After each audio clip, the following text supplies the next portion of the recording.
ક્યાંક આ બગદાણાનો જે મામલો હતો એ આમ તો કોળી સમાજ ને આહિર સમાજ વચ્ચે પેલા સમાજ કારણ થયું અને હવે ક્યાંક ને ક્યાંક આ સમગ્ર મામલો એ રાજનીતિના નવા વર્તુળક લઈ રહ્યો છે, કારણ કે હવે રાજનીતિના મોટા ગજાના નેતાઓની આમાં એન્ટ્રી થઈ ચૂકી છે। અમિત ચાવડાએ ટ્વીટ કર્યું અને ટ્વીટ કરતાની સાથે જ તેમણે સરકાર ઉપર ધારદાર સવાલોની સાથે આરોપો લગાવ્યા। કોંગ્રેસ નેતા અમિત ચાવડાનું નિવેદન જોવા મળી રહ્યું છે।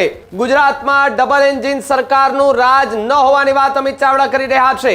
ગુંડાઓ ખુલ્લેઆમ હુમલો કરી હાથ પગ તોડી નાખે છે તેવી વાત અમિત ચાવડાએ એ પોસ્ટની અંદર કરી છે।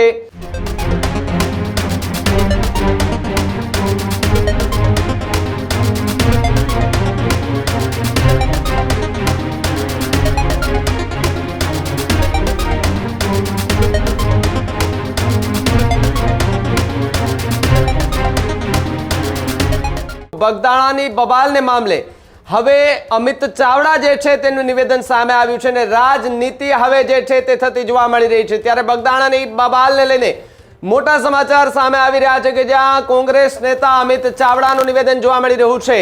કોંગ્રેસ પ્રમુખ અમિત ચાવડાએ ગંભીર આરોપો સાથે એક ટ્વીટ કર્યું છે। ગુજરાતમાં ડબલ એન્જિન સરકારનું રાજ ન હોવાની વાત અમિત ચાવડા કરી રહ્યા છે।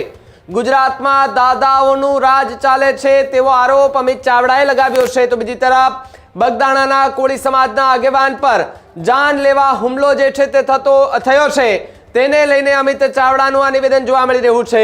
ગુંડાઓ ખુલ્લેઆમ હુમલો કરી હાથ પગ તોડી નાખે છે તેવી વાત અમિત ચાવડાએ એ પોસ્ટની અંદર કરી છે।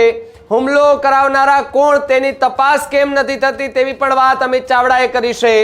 ગુંડાઓ આવી ફરી હિંમત ના કરે તેવી કડક કાર્યવાહી કરવામાં આવશે કે નહીં તેવો પ્રશ્ન પણ અમિત ચાવડા છે તેના દ્વારા આ ટ્વીટ છે તેના માધ્યમથી પોલીસ પર કરવામાં આવ્યો છે। ત્યારે બગદાણાની ઘટનાને લઈને હવે રાજકીય માહોલ જે છે તે ગરમાતો દેખાઈ રહ્યો છે। કોંગ્રેસના પ્રમુખ અમિત ચાવડાના ગંભીર અને સણસણતા આરોપ અને જે છે તે સવાલો જોવા મળી રહ્યા છે। પોલીસની કાર્યવાહીને લઈને પણ અમિત ચાવડાએ આ પોસ્ટની અંદર જે છે તે ઉલ્લેખ કરવામાં આવ્યો છે। ત્યારે બગદાણાની બબાલ મામલે હવે આ સૌથી મોટું નિવેદન અમિત ચાવડાનું જોવા મળી રહ્યું છે।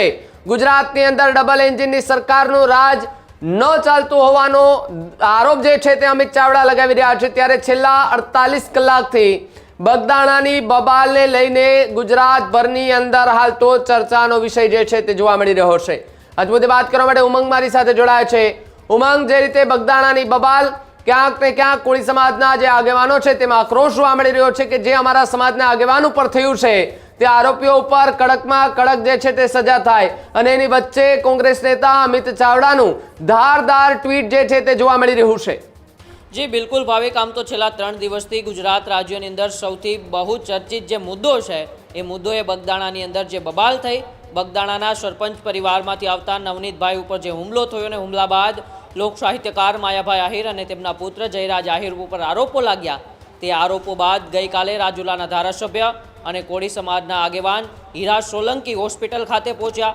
નવનીતભાઈના ખબર અંતર પૂછ્યા અને ત્યાંથી જ તેઓએ પરસોત્તમ સોલંકીને ફોન કરીને કહ્યું કે આપણે સોમવારે ગૃહમંત્રી હર્ષ સંઘવીને મળવાનું છે અને સમાજના દીકરાને ન્યાય અપાવવાનો છે।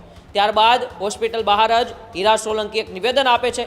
નિવેદનમાં કેવું કહે છે કે ગાંધીનગર પહોંચે એ પહેલાં પોલીસની બદલી થઈ જશે અને એના 2 કલાક બાદ જ પીઆઈની બદલી થઈ જાય છે અને બદલી બાદ સમગ્ર રાજ્યમાં ખળભળાટ મચી જાય છે કે હીરા સોલંકીના નિવેદનના 2 કલાક બાદ જ પીઆઈની બદલી કેમ કરવામાં આવી। અને આ સમગ્ર બાબતે હવે આજે અમિત ચાવડા જેવો ગુજરાત પ્રદેશ કોંગ્રેસના પ્રમુખ છે તેઓનો એક ટ્વીટ સામે આવે છે। એટલે હવે એવું કહી શકીએ છીએ કે ક્યાંક ને ક્યાંક આ બગદાણાનો જે મામલો હતો એ આમ તો કોળી સમાજ ને આહિર સમાજ વચ્ચે પેલા સમાજ કારણ થયું અને હવે ક્યાંક ને ક્યાંક આ સમગ્ર મામલો એ રાજનીતિના નવા વર્તુળક લઈ રહ્યો છે, કારણ કે હવે રાજનીતિના મોટા ગજાના નેતાઓની આમાં એન્ટ્રી થઈ ચૂકી છે। ગઈકાલે હીરા સોલંકી ત્યાં પહોંચ્યા, પરસોત્તમ સોલંકી સાથે વાત થઈ અને હવે આજે વિપક્ષ એટલે કે કોંગ્રેસના પ્રદેશ પ્રમુખ અમિત ચાવડાએ ટ્વીટ કર્યું અને ટ્વીટ કરતાની સાથે જ તેમણે સરકાર ઉપર ધારદાર સવાલોની સાથે આરોપો લગાવ્યા કે આ ડબલ એન્જિનની સરકાર, જે સરકાર ડબલ એન્જિનની સરકારના મોટા મોટા બાંગાઓ ફૂંકી રહી છે, તે સરકારની રાજની અંદર અત્યારે ગુંડા રાજ ચાલી રહ્યું છે અને બગદાણાની અંદર જે યુવાન પર હુમલો થયો તે યુવાનના પર હુમલો કરવાના જે આરોપીઓ હતા તેનું ગઈકાલે રિકન્સ્ટ્રક્શન પણ થયું, પરંતુ રિકન્સ્ટ્રક્શન એ ફક્ત પોલીસ એ કરવા ખાતર જ કરે છે, તેમની ઉપર કેમ કોઈ કડક કાર્યવાહી કરવામાં નથી આવતી અને ગુંડા રાજ ગુજરાતમાં કેમ બેફામ બન્યું છે? અને જો અત્યારે આ ગુંડાઓ ઉપર, આવા બુટલેગરો ઉપર કોઈ કાર્યવાહી નહીં કરવામાં આવે તો આવનારા સમયમાં ફરી આ ગુંડાઓ સામાન્ય જનતાને હેરાન કરશે, તેમની ઉપર હુમલાઓ કરશે. તો આ સરકાર શું કરી રહી છે તેવા સવાલો પણ અમિત ચાવડાએ કર્યા છે. તો આ બગદાણાના મામલે હવે અત્યાર સુધી કોળી સમાજના, આહિર સમાજના આગેવાનો સામે હતા. હવે ક્યાંક ને ક્યાંક આમાં રાજનીતિની પણ એન્ટ્રી થઈ ગઈ છે ભાવિક, અને રાજનીતિના મોટા ગજાના નેતાઓ હવે આમાં ટ્વીટ કરી રહ્યા છે. અત્યારે તો ફક્ત ટ્વીટ જ આવ્યું છે, પણ તો આ મામલો જ્યારે સોમવારે હવે ગૃહમંત્રીને પરસોત્તમ સોલંકી અને હીરા સોલંકી સાથે કોળી સમાજના આગેવાનો મળશે, ત્યારબાદ નવા રાજકીય શું વળાંકો આ સમગ્ર ઘટનામાં, બગદાણાની ઘટનામાં આવે છે એ તો હવે સોમવારે જ્યારે ગૃહમંત્રી પાસે હીરા સોલંકી પહોંચશે ત્યારબાદ વિપક્ષ શું આના ઉપર સરકારને ઘેરતા પ્રશ્નો કરે છે એ તો હવે સમય બતાવશે. પરંતુ અમિત ચાવડાએ અત્યારે ધારદાર ટ્વીટ કરીને સરકારને બગદાણા મામલે ઘેર્યા છે. ભાવિક જી ઉમંગ, ખૂબ ખૂબ આભાર જોડાવા બદલ અને માહિતી બદલ. તો જે રીતે બગદાણાની બબાલને લઈને અમિત ચાવડાનું આ મોટું નિવેદન જે છે તે અત્યારે જોવા મળી રહ્યું છે, સાથે જે આરોપીઓ છે તેમના પર કડકમાં કડક સજા કરવાની માંગ જે છે તે અમિત ચાવડાની હાલ ટ્વીટ માધ્યમથી માંગ જોવા મળી રહી છે.